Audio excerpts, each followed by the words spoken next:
کوئی بات نہیں، معافی مانگ لیں گے۔ شادی بچوں کی ایک بار ہوا کرتی ہے، ہر بار نہیں ہوا کرتی۔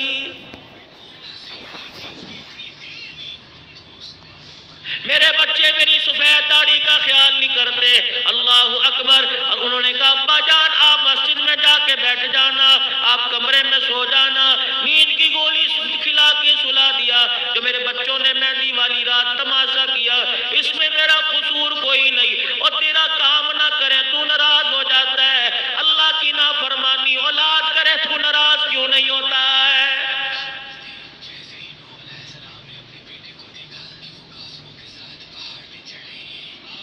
پوری دنیا کے ڈاکٹر سر جوڑ کے بیٹھ گئے، جو آج لوگ پاگل ہو رہے ہیں، گولیاں گندم کی زہریلی گولیاں کھا کے خودکشی کر رہے ہیں، آج زہر کی انجیکشن لگا رہے ہیں، نہروں میں چھلانگ لگا رہے ہیں، گاڑی کے نیچے آ رہے ہیں۔ ایسی کیا وجہ، ایسی کون سی پریشانی جس کی وجہ سے ہلاک ہو رہے ہیں؟ یقین جانو پوری دنیا کے ڈاکٹر سر چھوڑ کے بیٹھ گئے، نتیجہ یہ نکلا گھر کی پریشانی سے آدمی اپنے آپ کو ہلاک کر رہا ہے۔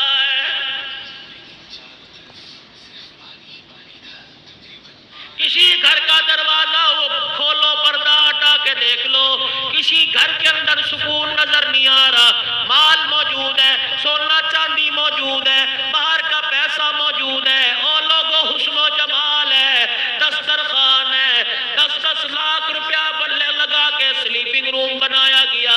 کیا وجہ ہے؟ 20 لاکھ روپے کا کمرہ سجایا، اس میں بھی 4 گھنٹے نیند نہیں آ رہی۔ اللہ اکبر، ٹینشن نہیں ٹینشن ہے، رات کو سوچ میں پڑ گیا صبح کیا ہوگی، صبح سوچ میں پڑا ہے شام کو کیا بنے گا۔ اس چیز نے تجھے پھانسی کے پھندے پر، اس چیز نے تجھے نہر میں چھلانگ لگانے پر مجبور کر دیا۔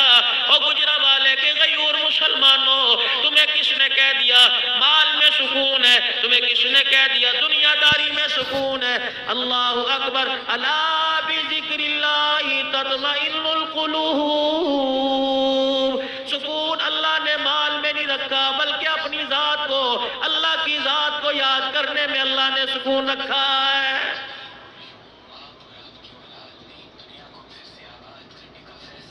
سارے کام کرنے کے لیے ہمارے پاس وقت ہے، اللہ کو یاد کرنے کے لیے وقت کوئی نہیں۔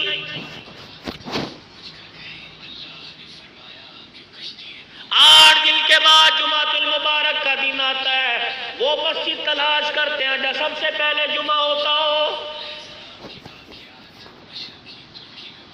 مولوی صاحب آپ کے بیان سے کیا اثر ہوگا؟ مولوی صاحب انہوں نے بڑے بیان سنے ہیں، موبائلوں کے اندر تقریریں ہیں، باہر لکھ کے لگایا جا رہا ہے اس مسجد میں تقریر نہیں ہوتی، خطبہ جمعہ ہوگا۔ اور لوگوں 8 دن کے بعد تیری زبان سے قرآن کے 2 بول نکل جائیں گے، مسجد انتظامیہ کمیٹی تمہارے توسل سے محلے والے قرآن نبی کا فرمان سن کے جائیں گے۔ کیا پتا کسی کی تقدیر بدل جائے، دل بدل جائے، کسی کی آنکھ سے آنسو نکلے، اس کے گناہ معاف ہو جائیں۔ تو 15 منٹ بیان کروا، تیرے بیان کروانے سے تیرا کچھ نہیں جائے گا۔ کیا پتا لوگوں کو اصلاح کا پیغام پہنچ گیا، کسی نے بیان سن کے توبہ کر لی، اس کی نجات کا ذریعہ بن جائے گا۔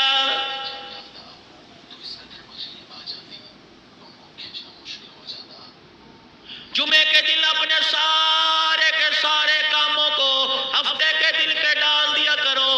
آج جمعۃ المبارک ہے، آج اللہ سے ملاقات کا دن ہے۔ روزانہ 5 نمازوں میں عمومی ملاقات ہوتی ہے، جمعۃ المبارک کی نماز میں اللہ سے خصوصی ملاقات ہوتی ہے۔ کیا شان ہے جمعۃ المبارک کے خطبے کی؟ فرمایا او نمازی، منبر پر جو خطیب بیٹھ کر لوگوں کو میری طرف بلا رہا ہے، اس کے قریب آنے کی کوشش کر، آنکھیں پلکیں نہ جھکایا کر، آنکھیں بند نہ کیا کر، بلکہ آنکھیں پھاڑ پھاڑ کے اسے دیکھ۔ الہ العالمین، اس سے کیا ملے گا؟ فرمایا میرا نبی اعلان کر دے، اللہ اکبر، جو جمعے کے دن منبر کے قریب ہو کے بیٹھے گا، اپنے خطیب کے چہرے پہ نظریں جمائے گا، جتنا قریب ہوگا قیامت کے دن اللہ اتنا قریب بلا کے اپنا دیدار کرائے گا۔ لیکن یا تو آتے اس وقت ہیں